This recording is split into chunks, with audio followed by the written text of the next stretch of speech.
రాష్ట్ర వ్యాప్తంగా యూరియా కోసం రైతులకు తిప్పలు తప్పటం లేదు. మెదక్ జిల్లా చేగుంట మండలంలో యూరియా కోసం అన్నదాతలు రైతు వేదిక నుంచి రైల్వే లైన్ క్రాసింగ్ వరకు బారులు తీరారు.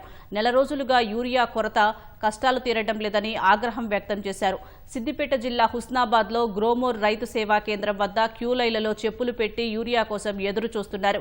యూరియా బస్తాలు వస్తున్నప్పటికీ అరాకొరగా పంపిణీ చేస్తున్నారని ఆరోపించారు.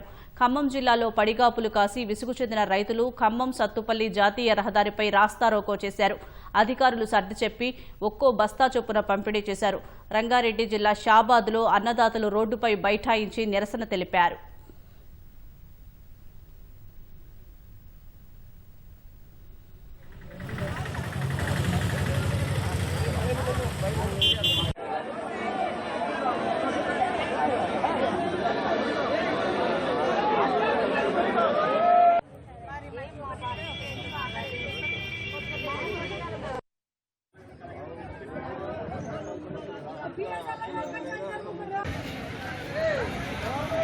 Hey!